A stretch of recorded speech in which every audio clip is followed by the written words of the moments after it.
DMU क्या बोलता है? डिक्रीज। सो कॉम्पनसेट करो मेरे को। आप कोई भी चीज बोलते हैं ना, बच्चा बोलता है भैया 15 के लिए होलसेल मिल रहा है। 15 केजी किस दिन से होलसेल हो गया सर? 15 केजी होलसेल है क्या? 15 केजी ज्यादा क्वांटिटी, आई अग्री, होलसेल थोड़ी ना है। So please understand what is happening. I am trying to justify the law of demand for you with the law of DMU, कि आप ज्यादा क्यों खरीदते हो दाम कम होने पर। मैं उसका एक्सप्लेनेशन दे रहा हूं, क्योंकि मैं ज्यादा खरीदता हूं मेरा एडिशनल सेटिस्फैक्शन डिमिनिश करता है, प्लीज उसके लिए दाम कम करें। लॉ ऑफ डिमांड भी तो यही बोल रहा है, दाम कम पर ज्यादा क्यों। मैं पीछे से जा रहा हूं, मैं बोल रहा हूं क्योंकि मैं ज्यादा ले रहा हूं मेरा यूटिलिटी गिरता है, इसीलिए सर दाम कम करिए। प्रूफ तो मैं यही कर रहा हूं कि why do I buy more when prices fall, है ना। इसको लिखवाते हैं, लिखिए, क्योंकि इसका एक्सप्लेनेशन इंपॉर्टेंट है। पहले लॉ ऑफ डीएमयू को स्टेट करते हैं, फिर इसको डिमांड में के उसमें बात करते हैं। The law of DMU states, DMU का फुल फॉर्म लिखना होगा एग्जाम में, हाँ, you can't write DMU, marks cut जाएगा। Law of diminishing marginal utility states that when a consumer increases his consumption,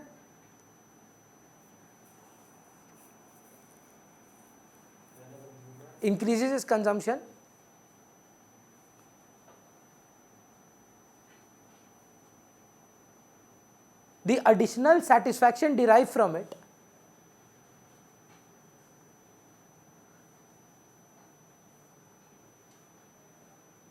will always diminish. अच्छा, आदमी ना गलती करके नहीं सीखता है। तो 2020 में ना जब मेरा विवाह हुआ तो डिमिनिशेस, तो उसके बाद ना हम लोग बाहर गए घूमने, ग्रीस। तो फुल फॉर्म में हम अपने घर वालों को मेंशन किया कि देखो हम ये इंडियन फिंडियन खाना नहीं खाते, हम यूरोपियन हो गए हैं, हम ग्रीस जा रहे हैं। ठीक है, 14 दिन का ट्रिप था अंकुश। पहला दिन फुल यूरोपियन मूड, सुबह आके सॉसेज सलामी ऐसा ऐसा चीज़ जो नाम से प्रोनाउंसिएशन भी नहीं आता हमको, वो एकदम खा रहे हैं और फ़ोन करके मम्मी को व्हाट्सएप पे बोल रहे हैं क्या इंडियन, क्या छी, व्हाट इज़ दिस, दाल चावल कौन खाता है, आज से only European food will be made in my house.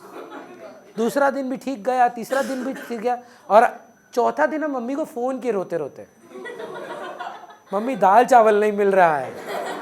वही दाल चावल जो हम लोग गाली देते हैं ना। The moment you stop consuming something, the utility starts to come back.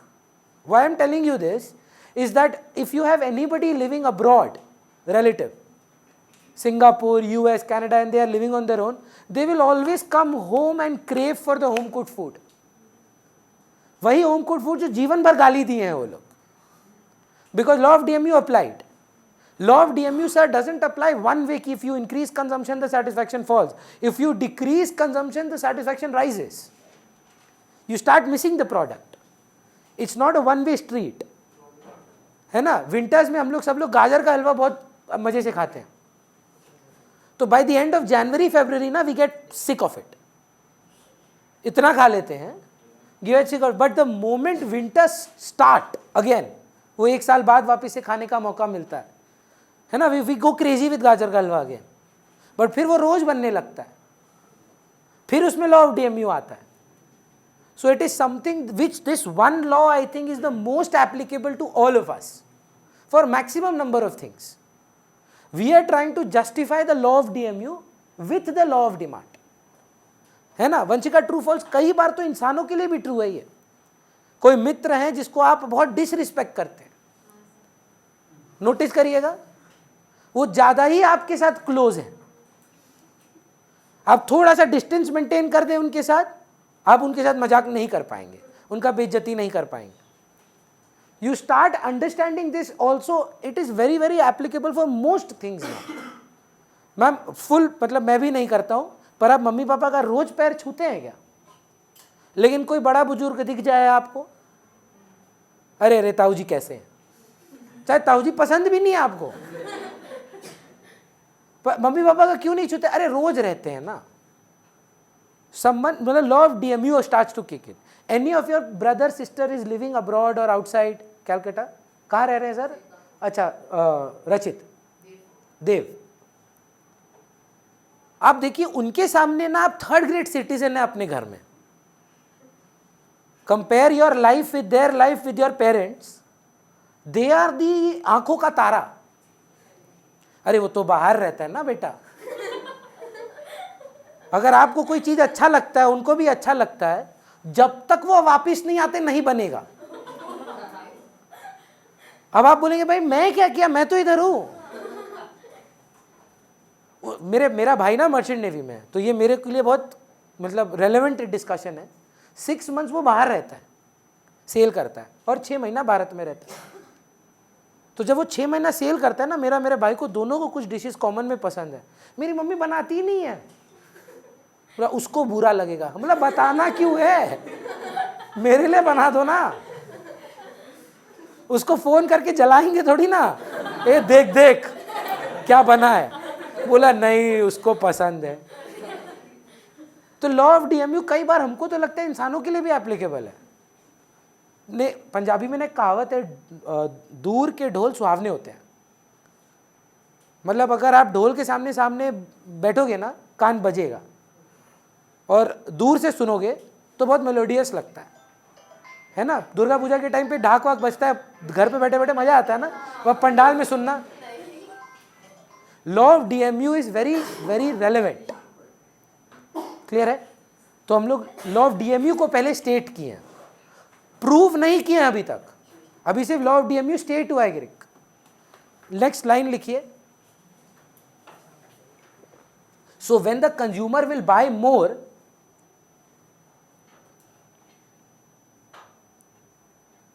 his additional satisfaction will diminish.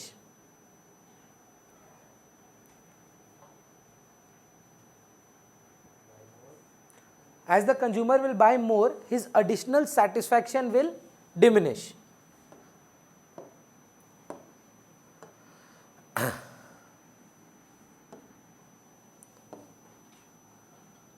So he would ask for a additional. Marginal का मतलब throughout economics additional है. So he would ask for a compensation by reduction in price.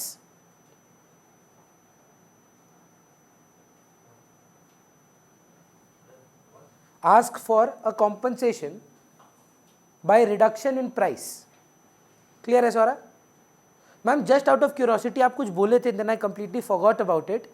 What question was dismissed? आप बोल रहे थे ना, I would like to answer that if you don't mind. आप school में कुछ क्वेश्चन पूछे थे and it was dismissed, नहीं आंसर दिया गया था. What question was that? It was not a question, it was a doubt. He gave us an example of a pharmaceutical company Okay. in some location, and then he gave us 3 counts of question though. Okay. He gave us 3 criteria for it to be fulfilled. I exactly don't remember the criteria. आपके पास है? Was it a question dictated in class or something like that?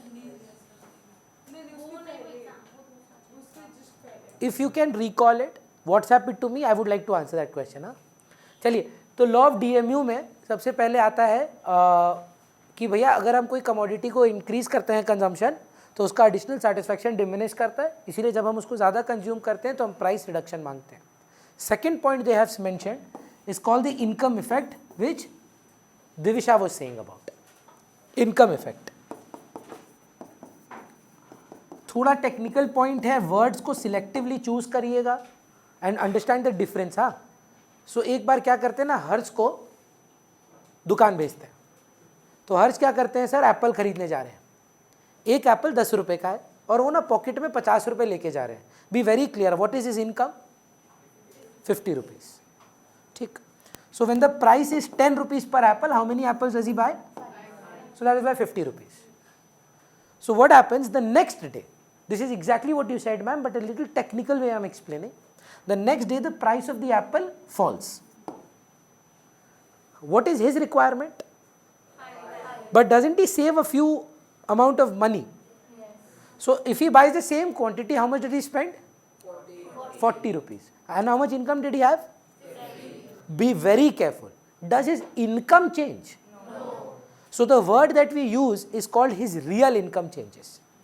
अगर आप ये बस ये real income word नहीं लिखेंगे, zero मिल जाएगा. अगर आप गलती से बोलते हैं his income increases, his income hasn't increased, he saved 10 rupees. What income would you call that? Real income. If you don't want to, can I define real income, then say whether savings लिखा जा सकता है कि नहीं. The increase or decrease in your income due to a change in the price of the commodity is called real income. The increase or decrease in your income due to a change in the price of the commodity. तो ma'am अगर सोचिए 12 का हो जाता, would you call it savings? If he goes and buys the same quantity, how much he would have to spend? But he doesn't have 60. So he might then go and say कि यार हम 4 ले लेते हैं. So would you call it savings? You can't call it savings. तो एक बच्चा बहुत अच्छा बात बोला, भैया can I call it purchasing power? बिल्कुल correct. So when the price went up, what happened to your purchasing? Income was still 50. Please understand. 50 रुपया था, आज भी 50 रुपया है. Yes or no? Income effect देख के बच्चा नाचने लगता है. Income of the consumer, income rises. Income का तो बात ही नहीं कर रहे हैं. इनकम कांस्टेंट है, हाँ या ना? चेंज किस में है? प्राइस में. The income is not changing. Be very careful with this. हाँ, इनकम ऑफ द कंज्यूमर में क्या चेंज होता था? याद है? Normal goods, inferior goods, in expensive necessities of life. वहां चेंज क्या होता था? एक बार बैक करके देखिए ना क्या लिखे हैं. देखिए एक बार चेक करिए. डिमांड बढ़ जाता था. किसके चेंज होने पर? इनकम चेंज होने पर. वहां रियलिटी में क्या चेंज हो रहा था? इनकम. यहां इनकम चेंज हो ही नहीं रहा है. यहां प्राइस चेंज होने की वजह से आपकी इनकम में परिवर्तन आ रहा है. आप अभी भी महीना का 5 लाख रुपए कमा रहे हैं. आप ज्यादा नहीं कमा रहे हैं, कम नहीं कमा रहे हैं, पर क्योंकि चीजें सस्ती हो गई हैं तो आपके पैसे बच रहे हैं, इसीलिए आप ज्यादा खरीदना चाहते हैं. This is exactly what Divisha said. अरे भैया आपका फीस कम हो गया ना, मेरा पहले ज्यादा लगता था, अब कम लग रहा है तो हम ज्यादा खरीदेंगे. उसको ये लोग इंग्लिश में इकोनॉमिक टर्म्स में नाम दिया income effect. That a person would be buying more, may be because of law of DMU when the price falls, may be because of the income effect, कि दाम कम हो गया है, बेसी पैसा बच गया है, इसलिए ज्यादा खरीदना है. क्लियर है? इसको लिखते हैं एक बार. The income effect states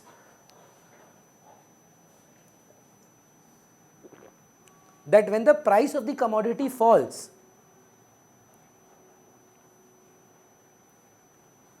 the income effect states that when the price of the commodity falls, there is an increase in the real income. real income को या तो bold, highlight, inverted commas, जो भी आप करते हैं थोड़ा सा highlight करें. If the price of the commodity falls, the real income को color change करें या cap lock मतलब capital में लिखें. The real income of the consumer increases. By chance ये real मिस हो गया आपसे, जीरो हो जाता है वो. ठीक है? The real income increases. So therefore with this additional purchasing power, लिख. So therefore with this additional purchasing power, he would like to buy more. So therefore with this additional purchasing power, he would like to buy more. Suniti, are you carrying a book today? No. Is anybody carrying a book today? I want you to read the text language. है ना, ये this is all about the technical words. So एक बार text का reading कर लें, अगर हम आपको दिखा पाएं. क्या कहाँ तक लिखे हैं बताइए ना.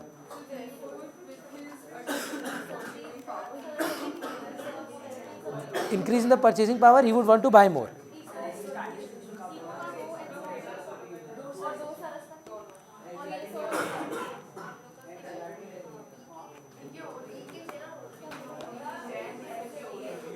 जैन नोरी चलेगा, संदीप गर्ग चलेगा, बीएल गुप्ता चलेगा.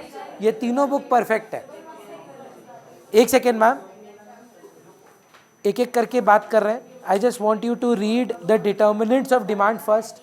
Heading wise. सुनिए ना, बात मत करिए ना, वर्णिका सौरा सुनिए ना, सारा बुक में सेम चीज़ है, ठीक है, कोई डिफरेंस नहीं है। इकोनॉमिक्स का ब्यूटी यही है कि सिलेबस आपको पता होना चाहिए, कॉन्सेप्ट आपको पता होना चाहिए। अंग्रेजी में फ़र्क है। आप बताइए, एक बार भी हम बुक को उठाएं अभी तक? बस आपको ये दिखाने के लिए कि जो हम पढ़ा रहे हैं वो बुक में भी है। तो सबसे पहले ये जो डिमांड का डेफिनेशन है मैम, आप वो पढ़ दीजिएगा, देखिएगा desire backed by purchasing power, ability, वो सब का बात आता है कि नहीं। फिर ये लोग दिया है डिटर्मिनेंट्स ऑफ डिमांड। हम 11 ठो पढ़ाए हैं, बुक में उतना नहीं है, बुक में खाली 5 है। फिर हम आपको बताए थे एक होता है चेंज इन डिमांड और चेंज होता है चेंज इन, एक होता है चेंज इन डिमांड और एक चेंज इन क्वांटिटी डिमांडेड। याद करिए, 2 फर्क बताए थे। अगर प्राइस में परिवर्तन आए तो क्या चेंज होता है? Quantity demanded. और अदर फैक्टर्स में? फिर मार्केट डिमांड में ये लोग 3 दिया है, हम आपको 4 दिए हैं। फिर आता है डिमांड फंक्शन, वही डिटर्मिनेंट्स का दूसरा नाम अगर आपको याद हो, हेडिंग दे दिया है। उसके बाद ये शेड्यूल हम अभी तक बताए नहीं है, कर्व हम बताए नहीं है, लॉ हम बता दिए। फिर आता है reasons for the downward sloping demand curve, law of DMU, income effect, substitution effect, number of users, number of buyers. जितना तक पढ़ाएं एक बार गो थ्रू कर लेते हैं, ज़रूरी है। मैम पहले ना कहीं पर भी देखिए, जो कुछ भी लिखा है डिमांड का डेफिनेशन एक बार देखिए लोग क्या बोल रहा है। ये वाला पॉइंट कैरेक्टरिस्टिक्स जो दिया है, सम अप वाला, सम अप जो बोला है ना कि 4 चीज़ होना चाहिए डिमांड में बोल रहा है, वो 4 चीज़ क्या है? एक बार सुनिए ना कृष्णादित्य, ज़रूरी है सर। क्या होगा ना, बुक रेफर करेंगे, आप बोलेंगे भैया आप ये बताए नहीं। मैं बस बता रहा हूँ कि मैं बुक से ही पढ़ाया आपको, पर बिना बुक रेफर किए, सो दैट जब आप बुक में टेक्स्ट रीडिंग करें तो आपको लगे नहीं कि ये कुछ और अलग चीज़ है। 4 एलिमेंट्स है मैम डिमांड के यहाँ। कितना खरीदेंगे, विलिंगनेस, प्राइस एंड टाइम। तो ability, price, time and willingness. Ma'am next heading क्या है? डिटर्मिनेंट्स ऑफ डिमांड में हमने क्या लिखा था? Price and others. प्राइस में पहला था हमारा। फिर नेक्स्ट इनका क्या है? रिलेटेड गुड में देखिए सब्स्टिट्यूट कॉम्प्लीमेंट मिलेगा, हमारा शायद तीसरा पॉइंट होगा। इनका नेक्स्ट पॉइंट क्या है ma'am? Income of the consumer, जिसमें मैंने आपको 3 पॉइंट लिखाए थे, नॉर्मल, इनएक्सपेंसिव, इंफीरियर, शायद इनमें होगा। नेक्स्ट टेस्ट एंड प्रेफरेंस मेरा सेकंड पॉइंट था शायद, तो इनका 3rd पॉइंट है। फिर क्या था मैम? फ्यूचर प्राइसेस का एक्सपेक्टेशन, ठीक है। ये था factors affecting individual demand. Ma'am I think there is a factors affecting market demand as well. क्या है वो? Size in composition of population, वे हो गया आपका change in fashion, season and weather को ये लोग चेंज इन फैशन के नाम से लिखा है, ये मेरा रह गया होगा। बोल रहा है बहुत अमीर और बहुत गरीब में अगर बहुत फर्क होगा, very rich and very poor का डिस्ट्रीब्यूशन अगर अनइक्वल होगा, तो तब ज़्यादातर डिमांड सिर्फ रिच ही कर पाएंगे। येस और no? If the rich and poor में रिच ज़्यादा इनकम बहुत ज़्यादा होल्ड करें, वेयर पुअर के पास उतना पैसा नहीं है, and that majority is in the hands of the rich people, who is actually going to have the major demand? But अगर इक्वली डिस्ट्रीब्यूटेड है तो दोनों डिमांड कर पाएंगे। नेक्स्ट पॉइंट क्या है मैम बुक के हिसाब से?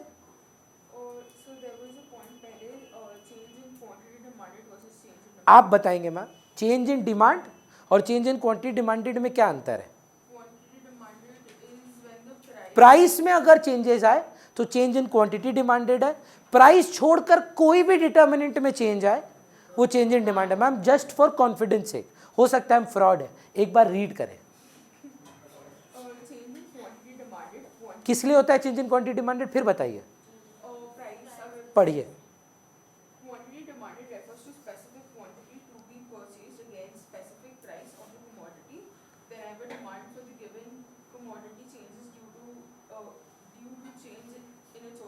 Due to change in its own price, such a change will be called change in quantity demanded. Whereas change in demand पढ़ के सुनाइए मैम, ये किसकी वजह से होगा? Other factors. भैया आपका फीस 1400 है, हम अमीर हो गए, आपका प्राइस 1400 है, हमको आपका क्लासेस में अच्छा नहीं लग रहा है, टेस्ट एंड प्रेफरेंस चेंज हो जाता है। भैया आपके कंपेटिटर महंगा या सस्ता हो जाता है, यहाँ आने का साधन नहीं मिल रहा है, मेरी वजह, मेरा प्राइस का वजह से आप ट्यूशन छोड़ रहे हैं या ज्वाइन कर रहे हैं? नहीं, अदर फैक्टर्स, इसको चेंज इन डिमांड बोला जाएगा। पढ़ के सुनाएंगे ma'am. Whenever demand for the given commodity changes due to factors other than price. Factors other than price, इसीलिए हम क्लास के बिगिनिंग में ही आपको क्या किए, प्राइस एंड अदर्स। प्राइस में चेंज हो तो change in Q D, other factors में तो चेंज इन डी। चलेगा मैम? नेक्स्ट हेडिंग क्या है? Or demand function. एक बार पढ़ दीजिए, हम क्या लिखाए थे, किस हेडिंग में दिखाए थे? डिटर्मिनेंट्स का ही दूसरा नाम बताए थे, हाँ या ना? 3 क्वेश्चन आज क्लास के बिगिनिंग में मैंने बोला, डिमांड फैक्टर्स इफेक्टिंग को क्या क्या वैसे बोला जा सकता है, एंड डिमांड फंक्शन। पढ़ के सुनाएंगे ma'am? Demand function shows the relation between quantity demanded for a particular commodity and the factors influencing it. The factors influencing the demand and it's demand. So price है, other factors है, same. Next क्या है ma'am? Individual demand function. तो जो भी individual points थे, individual determinant, वो क्या बन गए? Individual demand function. और जो मार्केट डिमांड के डिटर्मिनेंट्स थे, वो market demand function.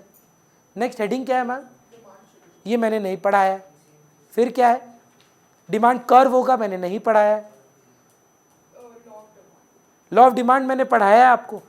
Law of demand क्या बोलता है विदुषी? करेक्ट, हाई नहीं बोली वो। जब प्राइस राइज करेगा, क्वांटिटी गिरेगा। बस आज कसम खाइए कि जब भी लॉ ऑफ डिमांड बोलने जाएंगे, पहले बोलेंगे अदर थिंग्स रिमेनिंग कांस्टेंट या सेटरिस पेरिबस। सेटरिस पेरिबस का मतलब ही यही है कि बाकी सब चीज़ों को अगर शांत रखें, इनकम शांत है, टेस्ट एंड प्रेफरेंस शांत है, प्राइस ऑफ रिलेटेड गुड शांत है, गवर्नमेंट पॉलिसी शांत है, वो जो 9 पॉइंट आपको मैंने लिखाए हैं, वो चेंज अगर ना किए जाए और फिर प्राइस बदले, तो क्वांटिटी गिरता है बढ़ने पर, और प्राइस कमने पर क्वांटिटी बढ़ जाता है। क्लियर है? फर्स्ट में, लास्ट में नहीं, फर्स्ट में आपको लिखेंगे। एक बार लॉ ऑफ डिमांड किताबी क्या है, पढ़ के सुनाइए ना। Law of demand states the inverse relation between price and quantity demanded, keeping other factors constant. आप कितना लास्ट में बोल रहे हो? Next, Assumptions of law. Next पे आइए ma'am. Why other factors are kept constant? बोल रहा है अदर फैक्टर्स को कांस्टेंट करते क्यों है? होता है इनकम बदलने पे, प्राइस में चेंज होने पे आप नहीं डिटरमाइन कर पाएंगे कि क्या चेंज होगा, इसीलिए एक डिटर्मिनेंट एट ए टाइम ही रहता है। फिर क्या है ma'am? Important facts about law of demand. Not needed, Derivation of law of demand. ये बाकी है पढ़ाना। फिर Law of equal marginal equivalence. अभी तक पढ़े नहीं है, ये कंज्यूमर इक्विलिब्रियम का पार्ट है। फिर Reasons for law of demand. ये वाला अभी आप पढ़ रहे हैं। पहला रीजन क्या पढ़ाया हम आपको? Law of DMU. Reasons for law of demand पढ़ते समय सबसे पहला पॉइंट क्या था? प्रतीक ना। लॉ ऑफ डिमांड को प्रूव करने के लिए सबसे पहला पॉइंट क्या लिखवाए थे हम? डीएमयू। उसमें क्या बोले थे हम? अपना भाषा में बता भैया। क्योंकि हम ज़्यादा खरीदेंगे तो मेरे को कॉम्पनसेशन चाहिए, मेरा सेटिस्फैक्शन गिर रहा है, तो आप दाम कम करो। 15 kg ले रहे हैं ना, दाम गिराइए सर। 1 लेते तो 15 होता, 2 लेते तो कम करो, 3 लेंगे तो और कम करो, 15 ले रहे हैं तो दाम कम करिए सर, है ना? कितना बार आप बार्गेन किए होंगे? अरे भैया 4 ले रहे हैं, आप ऐसा बोलना नहीं चाहिए। आप जानते हैं बच्चा लोग ट्यूशन में भी करता है, बोल रहा है कि देखिए मेरा 2 बच्चा है, ट्विंस है, और दोनों सब्जेक्ट 2 ले रहा है, हमको भी खराब लग रहा है, पर बच्चा देखिए टेक्निकली 2000 रुपये 4000 रुपये मंथली, हम खुद ही फीस कम कर दिए, है ना? सोच कर देखिए 2 सब्जेक्ट पढ़ रहा है, 2 बच्चा है, फिर इंग्लिश मैथ, बहुत खर्चा है। तो बोला भैया कोई प्राइस कम हो सकता है? बोला ठीक है 100 रुपये कम कर देते। अब 100 रुपया पर मंथ तो इनके लिए 400 रुपया हो जाता है, नहीं पर मंथ के हिसाब से सोचिए, साल का तो अराउंड 3-3.5 हज़ार रुपया बच रहा है ना। नहीं तो करता क्या, ये लोग बोलते हैं समझ रहे, एक बच्चा को पढ़ा दिए, दूसरा बच्चा हेल्प कर देगा। हम बोले यार दोनों पढ़ लो, कोई दिक्कत नहीं। पहला पॉइंट क्या है लॉ ऑफ डीएमयू का मैम? मार्जिनल यूटिलिटी, वही पॉइंट है। सेकंड पॉइंट हम पढ़ाई नहीं है, थर्ड पॉइंट इनकम इफेक्ट है, इसीलिए ये बुक खुलवाए थे। याद है वर्ड क्या था जो हम आपको बोले थे खोज रहे हैं हम लोग? Real income. Can you just read that point ma'am? It is very important. Income effect होगा कहीं ना कहीं। Can you read this point? ध्यान से सुनिए, क्या था इनकम इफेक्ट हो रहा है? इनकम कंज्यूमर बढ़ता है, ये था। प्राइस चेंज होता है, उससे पैसे बचते हैं। कुछ ध्यान दें, इंपॉर्टेंट है ये। बोलिए sir. Income effect refers to effect on demand when real income of the consumer real income of the consumer increases. ये एक लाइन इतना इंपॉर्टेंट है, हम आपको बता नहीं सकते। रियल इनकम था क्या विदुषी? भैया प्राइस चेंज की वजह से जब क्वांटिटी में परिवर्तन आएगा तब वो रियल इनकम कहलाएगा। क्लियर है? Second point is very similar, it's called the substitution effect. Guess कर पाएंगे यहाँ पे प्राइस किसका चेंज होने वाला है? सब्सटीट्यूट का कि ओन प्राइस का? Own price. Law of demand क्या प्रूफ करता है? Price of the commodity falls, quantity rises. So फिर पूछ रहा हूं, यहां सब्सटीट्यूट में प्राइस का चेंज है कि आपकी कमोडिटी में चेंज है? आपकी कमोडिटी में प्राइस चेंज हुआ है। क्या बोल रहा है सुनिए, ध्यान दीजिए, ध्यान दीजिए गिरिक। आप आई थिंक अब हो गया आपका टाइम और ध्यान नहीं दे पा रहे हैं, 5 मिनट रुकिएगा। ये टी कॉफी है ना, अगर आपको याद हो प्राइस ऑफ रिलेटेड गुड्स एक पॉइंट था, उसमें चेंज आपकी कमोडिटी का दाम होता था, ये सब्सटीट्यूट का। इसमें किसको चेंज करना होगा? खुद का।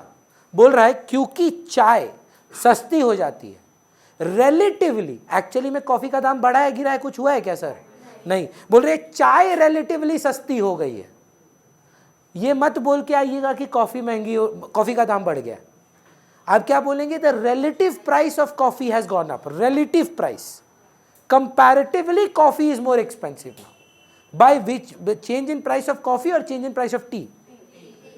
क्योंकि प्राइस ऑफ ओन कमोडिटी में चेंजेस है। ये बारीकी का कारण है जहां 11-12 में इको टफ होता है। कब अपना प्राइस चेंज हो रहा है और कब सब्सटीट्यूट का चेंज हो रहा है, अगर आप ये पहचान लेते हैं तो इको टफ नहीं है। प्राइस ऑफ रिलेटेड गुड्स में सब्सटीट्यूट का प्राइस चेंज होता तो टी प्राइस कांस्टेंट था, कॉफी महंगी हो जाती थी तो आप बोलते थे चलो कॉफी ड्रिंकर्स इधर आ जाएंगे। इनकम ऑफ द कंज्यूमर में प्राइस कांस्टेंट था, आप अमीर हो गए थे, प्राइस कांस्टेंट था। इनकम इफेक्ट में सर इनकम नहीं चेंज हुआ, प्राइस चेंज हुआ। सब्सटीट्यूशन इफेक्ट में सब्सटीट्यूट का प्राइस चेंज नहीं हुआ, ओन कमोडिटी का चेंज हुआ। ओन कमोडिटी की चेंज होने की वजह से हम सब्सटीट्यूट से रिलेटिवली चीपर या एक्सपेंसिव हो गए। Ma'am it is very important that you read it a little loudly so that they get confidence कि हाँ यही है। एक बार substitution effect which was the second point in the book, just read. किसका प्राइस चेंज है confirm करिए? खुद प्राइस का, not substitute ma'am. Substitute price constant है, कॉफी में परिवर्तन नहीं है, चाय सस्ती हुई है। बोल रहे रिलेटिवली कॉफी लोग कम पिएंगे। पढ़ के सुनाइए, थोड़ा जोर से पढ़ेंगे ma'am. Substitution effect refers to substituting one commodity in place of the other when it becomes relatively cheaper. Relatively cheaper. आगे पढ़िए ma'am. When the price of the given commodity falls. ये ना एक बार फिर से 2 बार पढ़ाएंगे हम। और हाँ हाँ नहीं, जो व्हेन द प्राइस बोले आप, When the price of the given commodity. The given commodity. फिर से एक बार, When the price of the given commodity falls. Price of the given commodity falls. भैया इतना रेपिटेटिव क्यों है आप? बोल रहा है सब्सटीट्यूट देखता है ना बच्चा, तो उसको सब्सटीट्यूशन इफेक्ट और price of related good substitute same point लगता है। हम बोल रहे हैं प्राइस ऑफ रिलेटेड गुड किस में था, क्या हेडिंग था उसका? डिटर्मिनेंट्स। डिटर्मिनेंट्स भी किसका? प्राइस का कि अदर फैक्टर? तो उसमें प्राइस चेंज हो रहा था नहीं। और ये किस में पढ़ रहे हैं? Reasons for law of demand. Law of demand में चेंज होता क्या है? प्राइस। तो हमेशा सारा पॉइंट्स में प्राइस को ही तो चेंज होना होगा, अदर फैक्टर तो चेंज हो ही नहीं सकता। लॉ ऑफ डिमांड को जब आप प्रूव करने जाते हैं बोलते हैं अदर थिंग्स कांस्टेंट। तो इनकम इफेक्ट में इनकम कैसे बदल सकता है? सब्सटीट्यूशन इफेक्ट में सब्सटीट्यूट का प्राइस कैसे बदल सकता है? Price of own commodity change होगा, उसकी वजह से आप बेसी या कम पैसा आपके पास बचता है, वो इनकम इफेक्ट है। प्राइस ऑफ ओन कमोडिटी का दाम गिरता है तो रिलेटिवली दूसरा कमोडिटी महंगा सस्ता हो जाता है, वो सब्सटीट्यूशन इफेक्ट है। बस लास्ट पॉइंट है, price effect is equal to income effect plus substitution effect. बस फिर छुट्टी। हम लिखवा देंगे मैम, बस हमको आज ना बुक दिखाना था बच्चा को जरूरी। इनकम इफेक्ट भी लिखवाए नहीं हम, इनकम इफेक्ट लिखवाएं, सब्सटीट्यूशन इफेक्ट नहीं लिखाएं। तो फिर ये मत लिखिए अभी, सब्सटीट्यूशन इफेक्ट अगला क्लास में खत्म। मतलब कल देखिए एक क्लास बचता है, डिमांड खत्म करने में 15 मिनट लगेगा और मेन बात हो गया है सारा। हाँ सर अभी सारा हो गया, आज देखिए आप, अभी आपको दिखाते हैं, आज सारा हुआ है। बहुत अनलिस्टेड वीडियोस है, तो आपको जो भी चाहिए हमसे मांग लीजिएगा। हम पब्लिक नहीं कर रहे हैं, नहीं तो फिर आपका ट्यूशन जाने का तो कोई फ़ायदा नहीं होगा। तो हम प्राइवेट रखे हैं, जो कोई भी आपको चाहिए होगा क्लासेस, देखिए सब अनलिस्टेड वीडियोस हैं, इतना तो है। लास्ट 1-1.5 हफ्ता से पूरा सारा कर दिए, ये और है बाद में।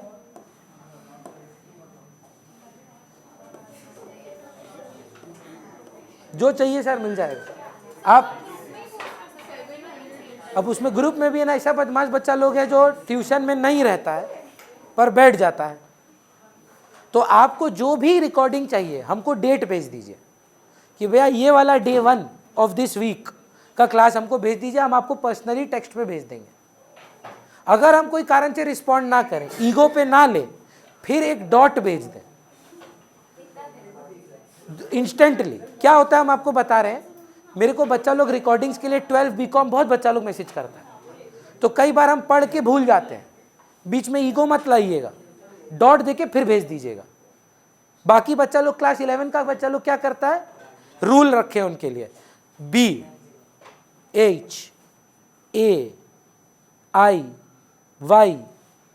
ऐसे करके तो रिमाइंडर देते रहे भैया। वो भैया खत्म होने से पहले आपको आपका रिकॉर्डिंग मिल जाएगा। अब भैया फट फट मत भेज देना, अभी 10-15 मिनट वेट करना, सीन हो जाए अगर तो फिर H भेजना। अगर फिर भी नहीं रिस्पॉन्ड किए हैं तो फिर A भेजना। भैया खत्म होने से पहले मेरा रिस्पॉन्सिबिलिटी, आपको आपका रिकॉर्डिंग मिल जाएगा, ठीक। अब बदमाशी का चक्कर में क्या करता है ना, सब फट फट से भेज देता है, बोलता भैया हो गया भैया खत्म।